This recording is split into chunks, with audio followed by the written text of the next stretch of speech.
So obviously, first of all, just going to be talking a little bit about ourselves. So I'm Peter Watson, right? Watson's Daily. Um, and it's a collection of resources that is super useful, and the whole idea is to help you to learn, to recall, and to utilize all this information. There's tons and tons of stuff on there. You can become a black belt in commercial awareness on there. You can listen to podcasts. You can track your progress on the little calendar that we've got on there, and you can even see me doing TikTok, which is I'm quite proud of how far I've come in this short space of time. So you can have a look at that if that's your thing. So over to you.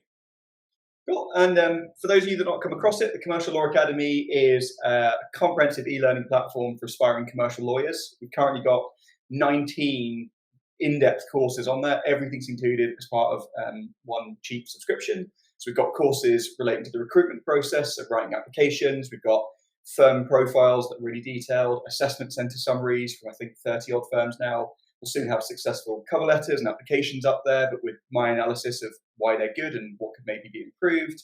Cover interviews, psychometrics, internships, alternative careers, all that kind of stuff. Then we've got commercial awareness courses that talk you through M&A. We go through a few example interview case studies. There's a detailed course on legal tech that shows you kind of real life automation in practice. There's a great course run in conjunction with Mr. Peter Watson on how to confidently discuss current affairs. And then there's a course on setting up a side hustle, running a business. And then our final bucket of courses on professional skills cover things like networking, LinkedIn, negotiation, presenting and managing nerves, writing professionally, proofreading, and then dealing with rejection and resilience and imposter syndrome. So I'll stick some random links in the chat. Well, not random, I've chosen them carefully. But if you haven't come across it, check it out. And soon I'll be releasing a video that explains in a better way what's included. But I'm done with the hard sell now. I'll pass you back to Peter. Brilliant. Thank you very much indeed. It is an amazing set of resources, right? I mean, and Jake is fully qualified and has lots of experience at this. So definitely check those out. Right. Okay. So let's get into it then. So let's go for the macroeconomics, as is traditional with this, with our monthly. The World Trade Organization. By the way, I'll warn you, if you're this might be slightly depressing today. I'm going to try and be as cheerful as I possibly can, but I can't work miracles. Right. Anyway, so World Trade Organization downgraded world growth forecasts. So did the IMF. The global stocks fell fell over this month as well, mainly on the back of lockdowns in China, because obviously the amount of COVID cases in China was up, and China has a zero tolerance policy. It's been locking down Shanghai, which we'll talk about in a minute. But yeah, it's tough. It's going to have an impact on China's growth, and obviously China being the world's second biggest economy is that is going to have a big effect. On the plus side, the Chinese government announced that they are actually going to be spending a whole load on infrastructure to try to stimulate the economy. But the thing is, I was saying this today, that actually this is a classic move. I mean, when economies are in a dire position, especially in China, if growth isn't particularly good or something, they'll just go, okay, let's spend on infrastructure, let's build loads of roads, let's build loads of hospitals, etc., which is great. But the problem is that sometimes there are occasions where they build too much, or they build stuff that doesn't really do anything. Classically, this happened in Japan many years ago, and you get roads going to nowhere, you get empty places, you get ridiculous, things that have been built for the sake of building. So anyway, hopefully it will be okay.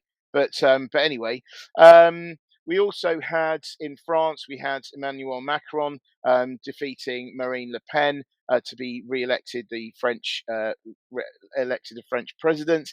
I mean, it was a bit touch and go at one point, But although Le Pen looks like she's going to run again, you have to question the fact that she's been defeated or is it 3 times in a row or something. So surely there is time for someone new there, or at least maybe someone to come out from the cold, because the Socialist Party were absolutely nowhere. Um, Elsewhere in other countries, it was a bad for week for Germany, as usual these days. Producer prices. So this is what sorry, manufacturers charge each other. Those prices went up by the steepest rate since 1949. Since 1949. So anyway, it's only a matter of time before those prices are going to filter through to the real economy. Then you had Australia's Prime Minister Scott Morrison announce the election date of March 21st for Australia's election. If he wins the vote, he's going to be the first Aussie Prime Minister to get a second term since 2007, which is kind of a shocker. What made me laugh though was how shortly after that, loads of politicians from his own party were lining up to stab him in the back, calling him, morally bankrupt and all this kind of stuff, which I'm sure that Boris Johnson will be taking notes and seeing seeing what happens. Anyway, yeah, after that, let's go. So there was some interesting sort of military related stuff that happened this month as well. So Joe Biden announced a new agreement with the UK and Australia on the co-development of hypersonic weapons, because apparently China is ahead on this. So this is quite an interesting development. And the other thing as well is that Finland and possibly Sweden are thinking of joining NATO in response to Russia's current actions. So I thought at this particular point we'd ask Jake how to join NATO if you wanted to. So off you go. Cool. So NATO has this open door policy, which is based on Article 10 of the Alliance's founding document, the North Atlantic Treaty. This came out, and I think it was signed in 1949. That's where the name comes from. And this states that NATO membership is open to any European state in a position to further the principles of the treaty and to contribute to the security of the North Atlantic area. Although membership of new countries must be decided by unanimous agreement. So there are those veto rights in there for existing members. Now, countries that wish to join NATO are apparently initially invited to open a dialogue with the alliance about their aspirations and related reforms, before going on to progress through this application process known as the Membership Action Plan, which involves outlining security and political policies. According to NATO, this is designed to help aspiring members prepare for membership and meet key requirements by providing practical advice and targeted assistance, although participation doesn't guarantee membership. And it can be an incredibly protracted process. So, for example, it apparently took North Macedonia 20 years to complete the plan before it joined NATO in 2020. Now, according to a NATO document I found from back in 2016, to join NATO, countries are expected to respect the values of the treaty and to meet certain political, economic, and military criteria. And these criteria include having a functioning democratic political system based on a market economy, the fair treatment of minority populations, a commitment to resolve conflicts peacefully, an ability and willingness to make a military contribution to NATO operations, and a commitment to democratic civil-military relations and institutions. Now, there's obviously been a lot of a lot of stuff in the news about Ukraine and NATO, as well as you said, countries like Sweden and Finland. And with regards to Ukraine, one of the factors taken into account by NATO members when deciding whether to approve an application to join include unresolved external territorial disputes. And this suggests that given Ukraine's current instability, it won't be accepted as a member anytime soon. But who knows what will happen with other countries over the next few months. Brilliant stuff. So thank you very much indeed. I think it's really fascinating to hear that. I mean, obviously, you hear about the membership and stuff, but to actually hear the details of it is very interesting. Anyway, right. So apart from that, we'll move on to one of our favourite topics of conversation, which is inflation. The Bank of International Settlements, which is the central bank of central banks, said that we're all going to have to get used to higher inflation for longer. Woohoo! And then, apart from that, we've heard this month that actually in March, the US inflation hit a 40-year high of 8.5%. And again, producer prices in the US rose by their sharpest levels since records began. Which again, remember we were talking about what happened in Germany as well. The UK economy kind of went sideways on GDP. Inflation rose to 7%. But spare a thought for Turkey, whose inflation hit a 20-year high of 61%. 61%. No wonder lots of Turkish citizens are spending their time buying Bitcoin, because you might as well, because you probably get a better return on Bitcoin than you will anything else. I mean, I say that jokingly, but it's an absolute tragedy, I think. But anyway, right. So apart from that, you had Canada and New Zealand raising their interest rates in order to try to curb further inflation. So I referred to this a little bit earlier about Shanghai lockdown. So as you know, COVID cases in China have been going up, and they've basically adopted some very draconian measures. And so this has caused all sorts of problems. Well, not only obviously if you live and work in Shanghai, I mean, these people have been camping in their office. I mean, literally, I've seen photographs in newspapers of people that have taken their tent into the office. I mean, it just sounds like an absolute nightmare to me. But anyway, so they're all. I guess you're in it together, but still, it doesn't sound it doesn't sound great, and that has got implications on all sorts of things.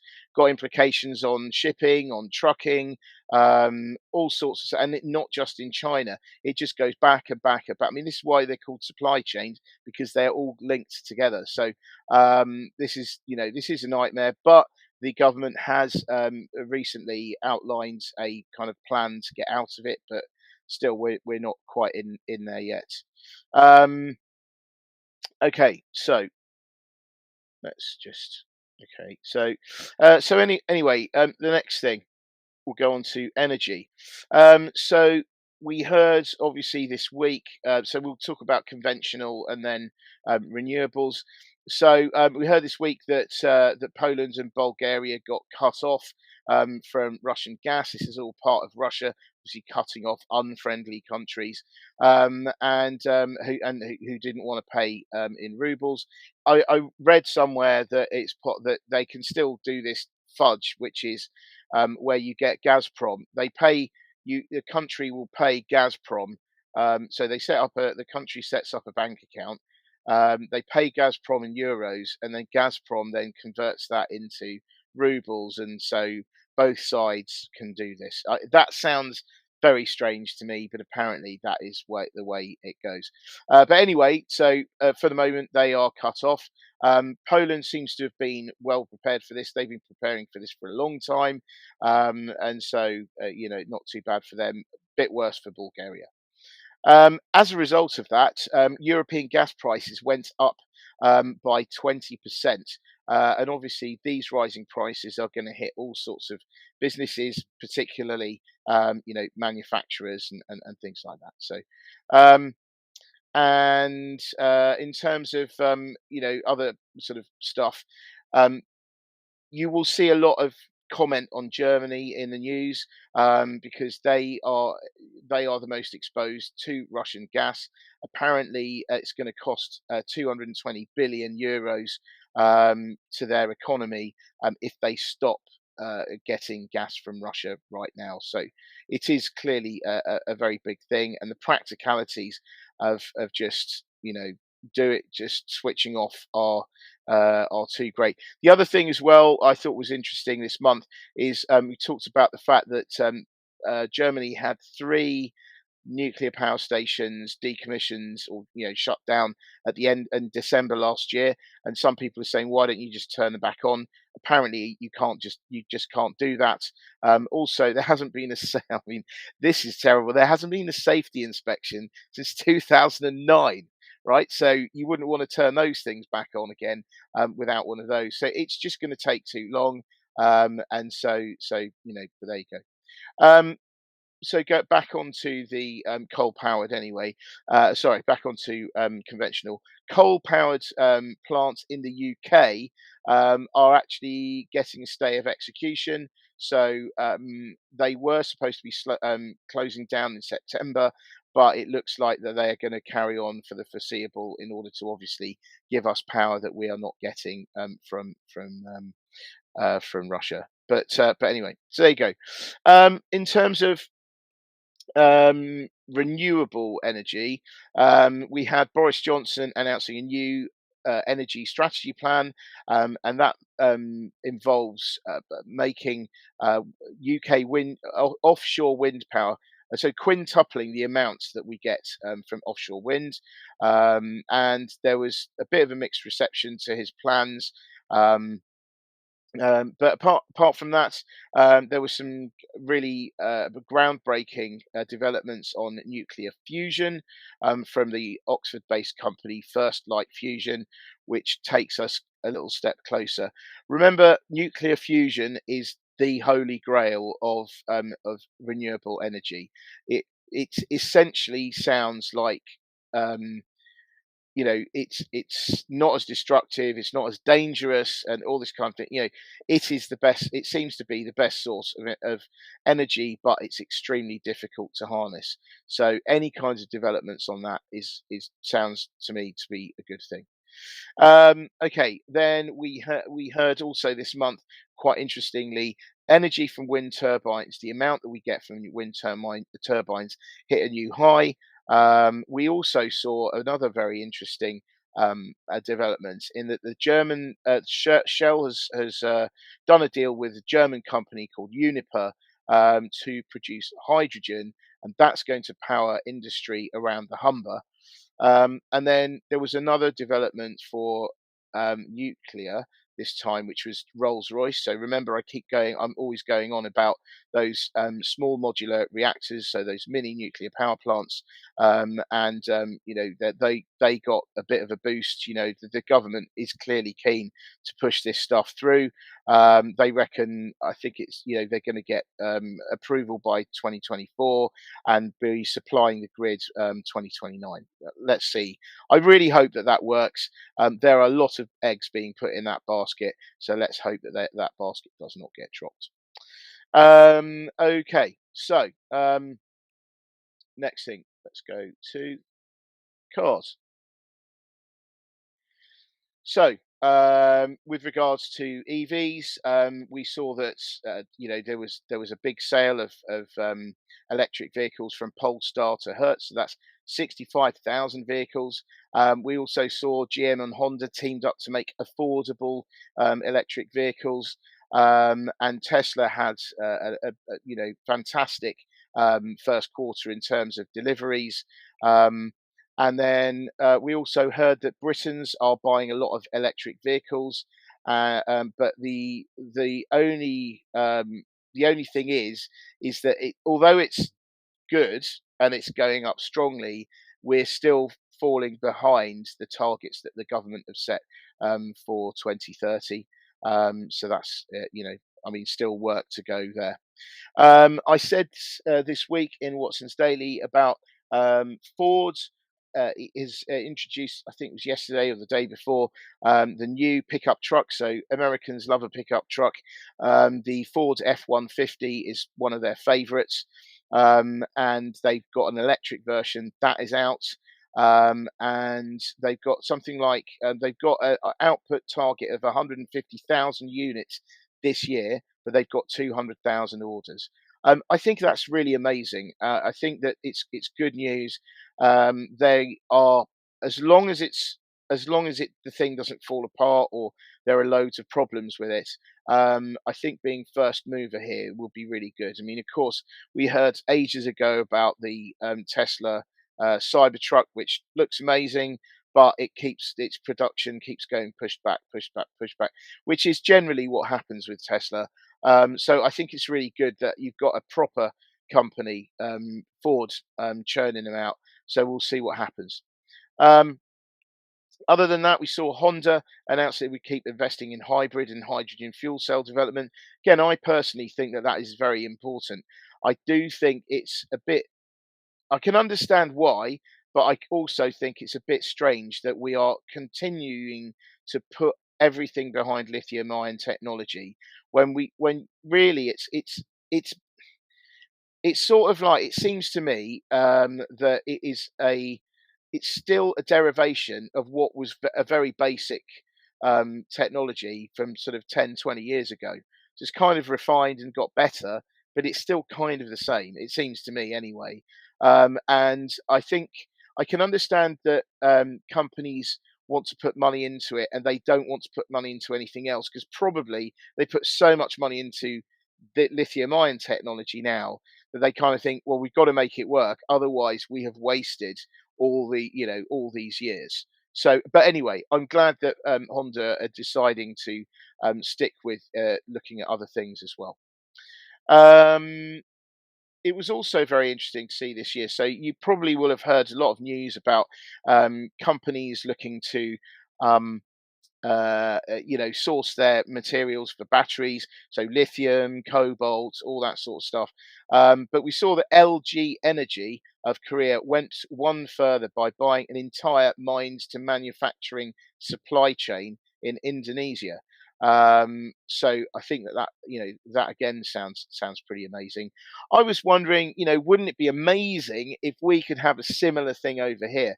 You have Cornish Lithium, which is obviously it's in the early stages, but wouldn't it be great if Cornish Lithium got the stuff out of the ground, shipped it up to British Volt in Northumberland, and then they supplied, I don't know, Aston Martin. Actually, I think British Volt have got an agreement with Aston Martin, or just recently, and then we could be our own little own little supply chain.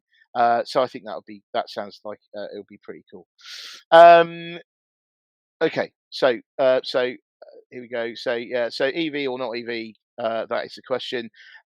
So non-EV stuff is quite interesting. So we've got Lookers, which is the car dealership, British car dealership.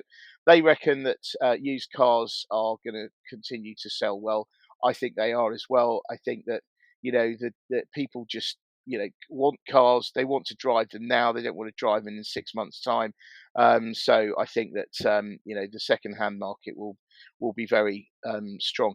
By the way, Volvo bought into Carwow, which I thought was interesting this week, because actually I quite like cars, and I do actually. I've got to confess, I watch Carwow reviews quite a lot. There's this bloke called Matt Watson, who's no relation to me, clearly, because he's way thinner than me, right? So, but anyway, he's so Matt Watson's on there, and he I think he's quite a funny bloke. But I do think it's interesting because Volvo want to improve their path to digital, and they want to increase the amount of digital sales. It does make me wonder whether you are going to get other manufacturers perhaps um, doing something similar and investing in Auto Trader. Obviously, so that would be quite interesting. And of course, Auto Trader do the same kind of thing. They've got Rory Reid, who was the guy who used to be on Top Gear. But anyway, yeah. I thought that was quite interesting, given what the market's doing at the moment. Sorry about this. I just say my voice is just still recovering from the weekend, where I lost my voice after first half of rugby. I'm a rugby coach on the weekends, and I get quite emotional about my team, and who are under 10s, and I lost my voice in the first half of the first game. But but my voice is coming back anyway. Right, so yeah, so apart from that, we saw there were other cars, our news on other car manufacturers. So VW said that it wanted to axe a load of models, so they got 100. They want to axe it down to 40. Basically, they want to concentrate on the premium end of the market, which makes a lot of sense, and it does seem that that end of the market, so your Bentleys and Porsches, all those sorts of things, have been selling really, really well. So it does make a lot of sense, but it just means that for everyone else who just wants to buy a normal car, um, it is going to continue to be quite difficult. Um, okay, there's a couple of things on Renault. Renault is moving future production of its Alpine brand from France to Lotus, apparently. So that's also very exciting. But they're also looking to try to sell their Russia business for 1 ruble. 1 ruble, right? So they've got a 68% stake in a state-controlled car company called Avtovaz. And yeah, anyway, they're supposed to sell it. But what is interesting in this is apparently they have the option to buy it back within 5 to 6 years. But that sounds to me like they are going to get royally screwed because they're going to have to sell this for no money, and they're probably going to have to buy it back for loads of money. So they're going to get screwed at either end. Sorry, that sounds bad, but you get what I mean. Anyway, right, next thing. On to the next consumer trends. So let's look at some stuff to do with confidence and in the US, we've got consumers are starting to cut back on essentials. In the UK, we've got a new survey from PwC showing that concern about rising prices has, surprise, surprise, dented consumer confidence. There's another report that says that consumer confidence is falling from the British Retail Consortium, and there's another one that came out from GfK, which also said that UK consumers are losing confidence. So if you're in any doubt, consumers are losing confidence apparently, and there's many ways to prove it. Apart from that, we've got in Russia, consumers are having to cut expenditure as obviously sanctions are trickling down to the real economy. Okay, in terms of the next thing I thought I would talk about is bills. You see, this is uplifting stuff, isn't it? Anyway, household bills look set to rise by £271. Let's not forget that extra £1. So this is going to food bills. This is according to latest research from Kantar, which puts a figure on how much how much extra that households have to pay on their food bills. In terms of what are we paying for generally, what are we paying for when we're buying stuff? Apparently, we're buying beer, which is great news for Heineken. We're buying Coca-Cola, which is great news for them. We're also buying lots of consumer staple products. So that's when I say consumer staples, I mean products that are base, like stuff like shampoo and oil, cooking oil and stuff like that. So anyway, we're also making the P&G, so Procter and Gamble, Nestle, I presume Reckitt's and things like that as well. Unilever, all those kinds of companies are doing pretty well. We are. But however, we are not spend. Oh yeah, so actually, the other thing so with regard to cooking oil, prices are going up to the extent that people are starting to stock up, and some supermarkets are limiting how many bottles you can buy. So just in case you didn't know that already, and you love oil or deep fat frying, you do need to get out there pretty quick. So anyway, yeah. Apart from that, we have got we are not spending money on Netflix, which has been another major kind of news thing this month, really over the last week, I think. Subscriber numbers fell for the first time for over 10 years, and that is making a lot of people think. I was talking in today's podcast about this because it does feel like you know, monthly, paying for stuff monthly, apart from, of course, for the Commercial Law Academy, and of course Watson's Daily, which you must keep, of course, right? Because those are essentials. Those are essentials, right? But apart from everything else, but I do think that things like streaming, if you are, there's duplication and stuff. So Netflix, Amazon Prime, um, and all the rest of the, streaming things. You think, well, can I get by with one rather than two? And it is quite an easy thing to cut, really. And that is what has been found, obviously, by Netflix. And it also seems to have been found by Spotify as well. Yes, there have been some losses because they've had to pull out of Russia and things, but still the trend is down.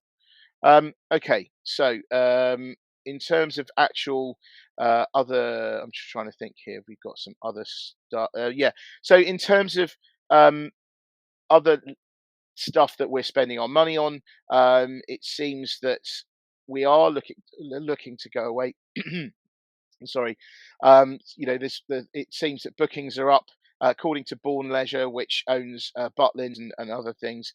Um, bookings are up very strongly. People are trying to go away as well, but the problem with that, in terms of flying away, but the problem with that is there are staff shortages, so that's causing problems. And also, interestingly, Heathrow was saying that it is a pretty downbeat about the end of the year. Thinks there'll be a bit of a bubble over the summer, but then it will go down.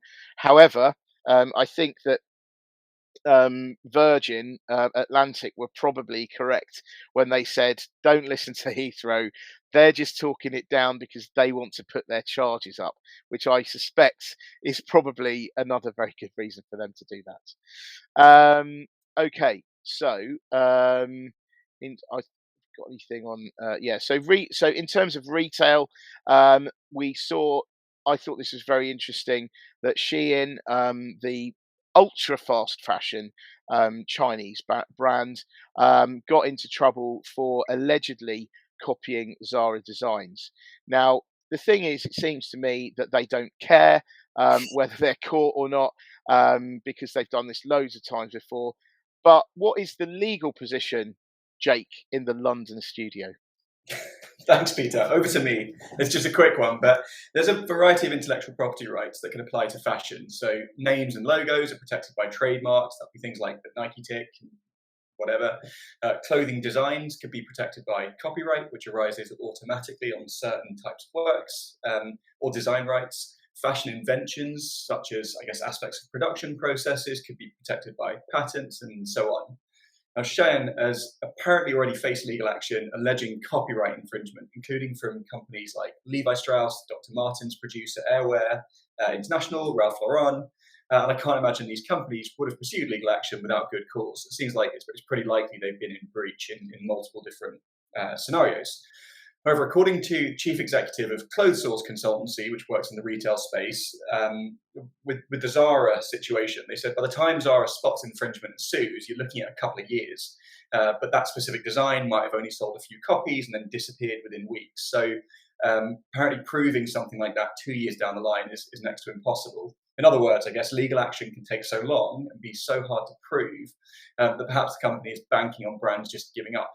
Now, a spokesperson for Shein claims that its suppliers are required to comply with the company's code of conduct and certify that their products don't infringe third-party intellectual property. So that kind of suggests they're ultimately passing the buck to their suppliers in full knowledge that the suppliers are, in fact, infringing other people's IPs. So, I guess it's probably a bit of a complex nexus of legal issues for companies to negotiate, and by the time they get around to it, probably onto the next copy anyway, alleged copy.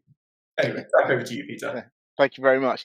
So yeah, and I do think that this brings up quite an interesting thing, really, because it seems to me that China, the government of China has, over the last few years, has really tried to stop copying, because I think that there's been a lot of, especially on websites that Alibaba owns, for instance.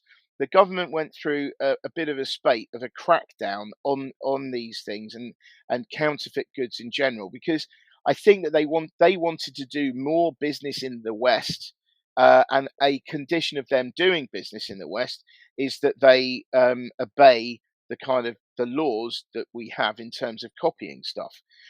So there was a crackdown. However, since then there have been many different crackdowns on tech, fintech, um, education tech, real estate, finances, all sorts of things.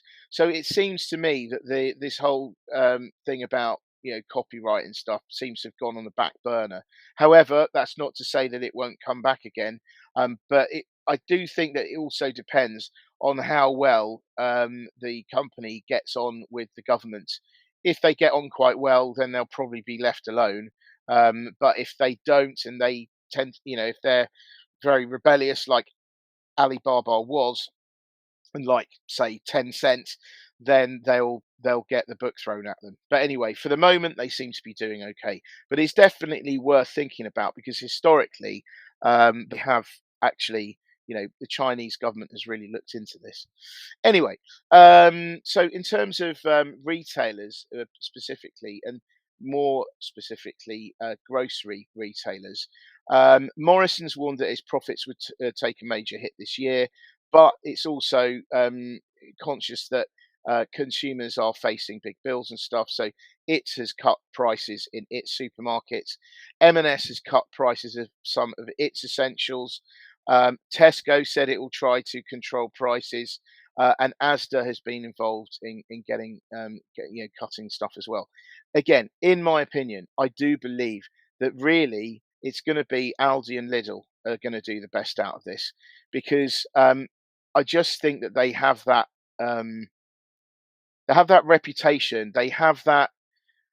If you think, oh, I'm feeling like I really need to save money on my shopping, people will just go to Aldi and Lidl. What is again interesting historically is that I think that Asda used to have that position, and then Aldi and Lidl came along. And this is why they, Asda still have that bloody stupid thing in their advert where they all pat their backsides, where supposedly all the change that they have, all the change, notice that, all the change that they've saved from shopping at Asda is in their pocket and makes a sound. Well, of course, I think they need to update that, because, of course, we all contactless these days and no one pays by cash. But anyway, I do think that it's interesting, and I think that Aldi and Lidl are going to be the major beneficiaries of what's going on at the moment. No one else particularly. Although the supermarkets will do okay because people will just be buying basics. But still, I think Aldi and Lidl will do the best, and they will make more in terms of market share. Plus, they don't have to worry about the expense of building all those delivery networks and maintaining delivery networks like everyone else does. Anyway, right, okay, so let's have a quick look at employment. Now, you have probably found, that I've been banging on about employment for quite a while now, just because there's so much change going on. There's real sea change, and I'm not talking about P&O. There's a real sea change going on here in terms of unionisation, and I think this is a case of inflation going up, wages going up, but not at the same rate, so they're lagging. That results in disgruntled employees, because it feels like you're getting a pay cut. If you get enough disgruntled employees, they get together to try to have a voice, and then that's when unions come in. So, Jake, what are the current rules for setting up unions? Sure. So in the UK, a trade union can only collectively negotiate on behalf of workers if it is recognised in the workplace. Now, workers can obviously form their own groups to discuss workplace issues. I know trainees used to band together and complain, but managers will not be obligated to engage with those groups unless and until the union is formally recognised. And once it's recognised, that union has the legal right to negotiate on behalf of workers collectively. It can get involved in disputes involving members and be consulted on mass redundancies and that sort of thing. And there are two ways a union can be recognised by an employer in this context. Either the employer can voluntarily recognise the union, so you and I could form our union, go and tell our bosses, and they'll go, fine, we'll recognise you. Or the case for formally starting a union can be heard by what's known as the Central Arbitration Committee, and this has power to afford statutory recognition to the union. Now, if the union has enough members, which one article I read said it needed to be 50% of the members plus one, so technically a majority, then this committee will automatically afford statutory recognition. If the membership is lower than this, it's still possible, but it might require other steps such as a ballot. But there's apparently no member threshold if the employer decides to voluntarily recognise the union. Now, I know we're hearing about a lot about this in the US, and I don't know a huge amount of stuff about the US process, but some quick research suggests that, again, employees would need to build support internally and sign this something called union support cards to declare their intention to start a union. And if a majority of co-workers sign these cards, they would submit them to the National Labour Relations Board and request a union election. And then if a majority of co-workers vote in that election, the employer then apparently has to recognise and bargain with the union. So with all these processes, I'm guessing that you need to have enough employees that have had enough, that they're willing to kind of openly talk about this and club together and see it through and go through these processes. But clearly that's how some people are thinking. Classic US style as well, there are businesses now or organisations that are there to help employees club together to form their own unions. So maybe that's encouraging it as well to some extent. Back over to you. Brilliant. Yeah. So in the US, famously, it's Amazon that's really at the forefront of this, and Starbucks looks like it's going that way. Apple also looks like it's going that way, as in all those the ones that work in the in the retail, all the geniuses. They're looking at getting together. So yeah, it seems like a real groundswell. What's interesting as well, though, is like in Starbucks' case, you've got Howard Schultz, who's on his third stint as CEO of Starbucks, who is doing his darndest to try to make sure that people don't join unions by he's trying to make it more attractive and give you more incentives if you do not belong to a union. Because the thing is, the reason why I suspect that he's bending over backwards to do this is because once the union is set up, things get quite expensive because you then have to, have like a representative. You have to have, regular meetings and stuff. Also, you're probably going to be asked for more money. I mean, I don't think there's ever been a union that asks for less money. You have more money. You're going to have to give more. You're going to have to do more, and that's all of that. Is going to cost more money. So it is very interesting. It seems to be something that may be coming over here a bit. Although obviously in P&O's case, it didn't really work very well. So anyway, yeah. So it is quite interesting. There are, I mean, there was, there were a few strikes. There was voting on the Railway Workers Union. We've also had GSK with a big, GlaxoSmithKline, the pharmaceutical giant. They never strike, but they voted to strike. And then there was BT as well, which got their union, the Communication Workers Union. That also, has been getting pretty shirty as well. So there we go. So that was in employment. So let's talk about tech. Let's talk about tech, baby. So let's talk about tech. Sorry, just anyway. So we got Twitter, and then we got everything else. Because let's face it, that's what people have been talking about, right? So Twitter, obviously Elon Musk, after a long time, he's just got a whole load of cash together. Plus, he's got various facilities to borrow massive gazillions in terms of in order to pay for Twitter. Quite interesting. I mean, after it was announced officially, because there was loads of toing and froing. After it was announced officially, Tesla's share price went down. The reason why it went down so much is because investors thought, well, he's going to have to sell some of his stake. And if you know that there is a seller of size in a particular stock, you know that the share price is going to go down. So that's what happened there. He's promised all sorts of things like an edit button, like more free speech, all sorts of bits and pieces. But the fact of the matter is, there's no plan at the moment. Understandably, the Twitter employees are bricking it. I would have thought. I certainly would be if I was working there. Yeah, because they just don't know what's going to happen. And whether the ethos is going to change and what they're going to have to do, etc., etc. Just as a little aside, I have myself been involved in companies or worked at companies where there's been a takeover involved. One was I was at a company that was then taken over by JP Morgan. That was actually okay. That was quite nice because they just wanted us to just be, just continue doing what we wanted to do. So that was fine. The other one, less nice, which was when my company, so Mitsubishi, um, our parent company, Mitsubishi, the bank, bought something like 20% stake in Morgan Stanley when Morgan Stanley were on their knees in the financial crisis, and then they were going to give Morgan Stanley all the business that we did.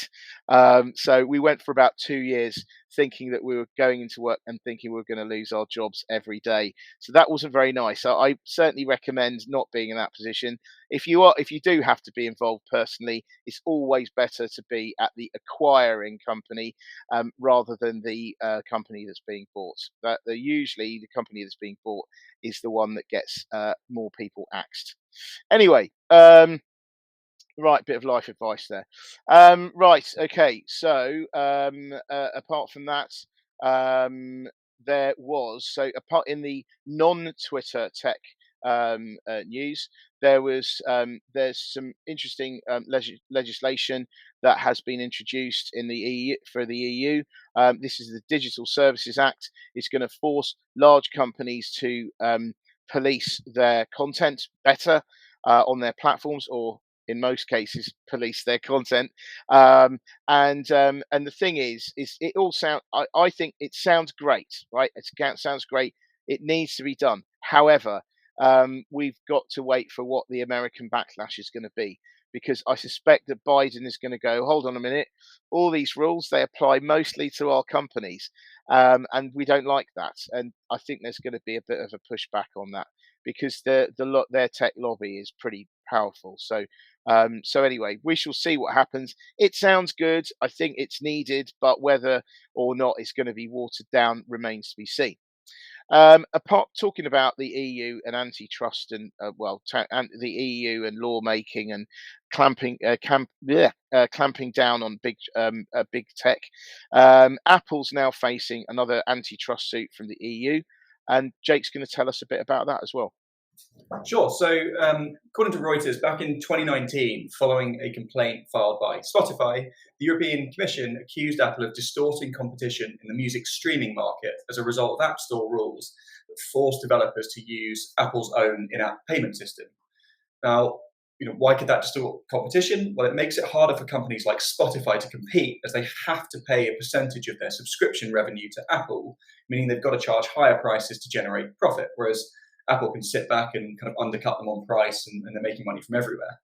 Now, the European Competition Commissioner has previously noted there were clear signs that Apple's App Store rules were affecting music streaming rivals' business development and app developers more widely, and that Apple's significant market power cannot go unchecked.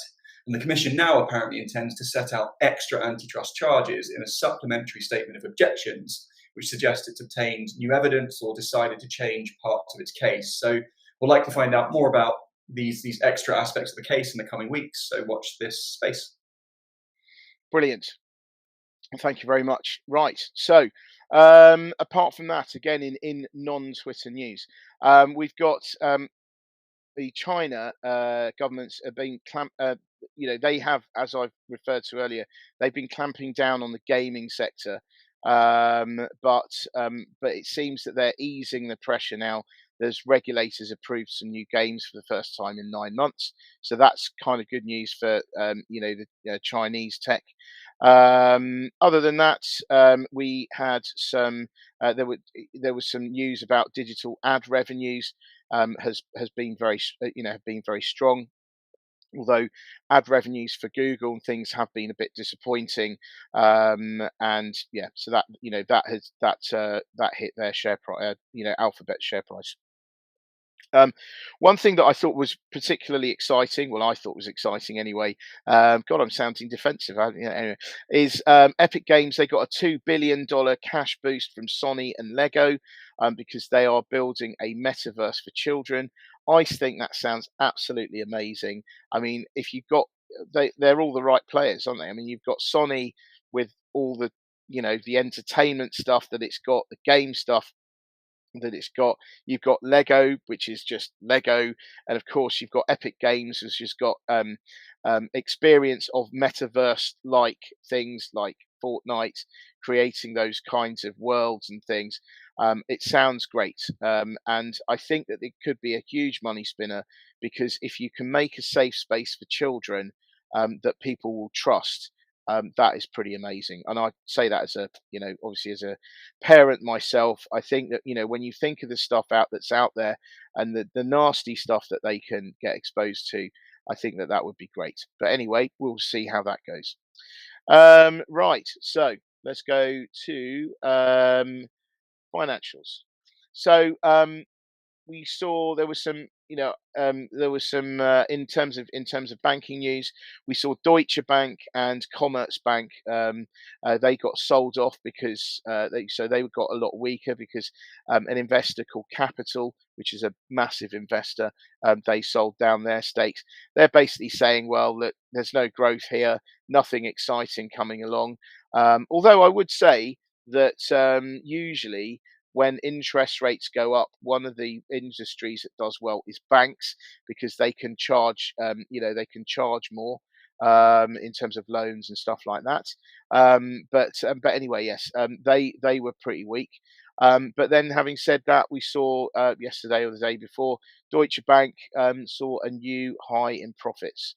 It had its best quarterly results in almost 10 years. So that was pretty good.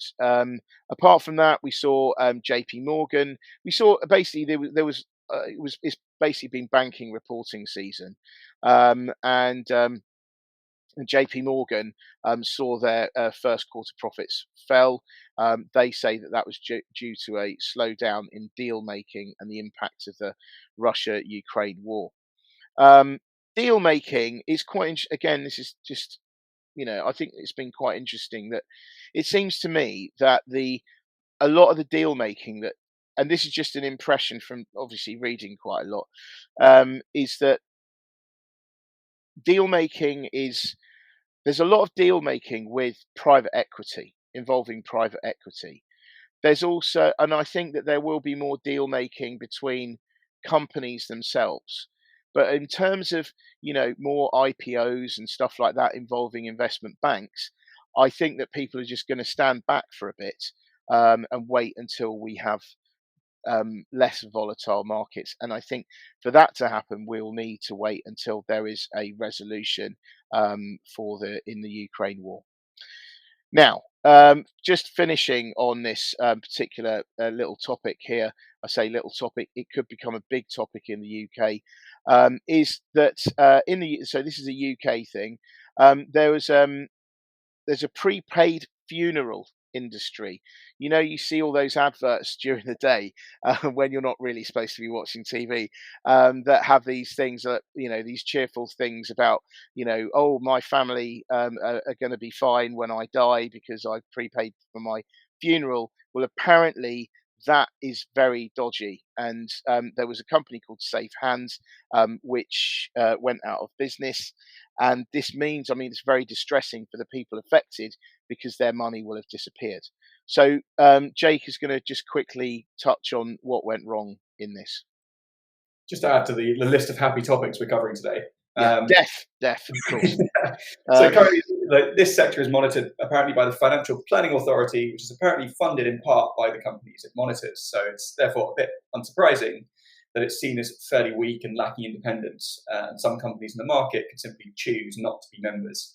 So as a result of all this risk, the FCA has developed rules that funeral plan providers will have to follow. And these will come into effect from 29th of July 2022. And these have been a while in the making. Now, according to the FCA, the rules will introduce high standards in the funeral plans market and require firms to ensure that their plans are sold fairly, perform as expected, and provide value for money. And more specifically, the rules mean that funeral installment plan products will always deliver a funeral, with the FCA banning those that won't guarantee this. Cold calling is banned, and there are new advertising standards to be implemented. Commission payments to intermediaries will be banned to ensure products represent fair value. And that's an interesting one because commission forms such a huge part of so many industries selling plans and subscriptions and whatever else. And also those selling the plans will be subject to these full checks on their fitness to operate to improve governance standards and oversight. Now, according to the Mail on Sunday, don't judge, they were quoted in This Is Money as breaking the story. Dozens of firms have failed, or existing firms have failed to submit an application to be authorised, whilst 3 have submitted only to withdraw. And that suggests these companies will not be able to adhere to these new standards, so will likely shut down. And if they shut down, they'll probably try to sell their plans to rivals or return some of the money to customers. But if there is insufficient money to go around, people could be left out of pocket. I think that's one of the big concerns at the moment with these rules coming into place. But in the longer term, it makes complete sense to introduce rules that add good governance to this area.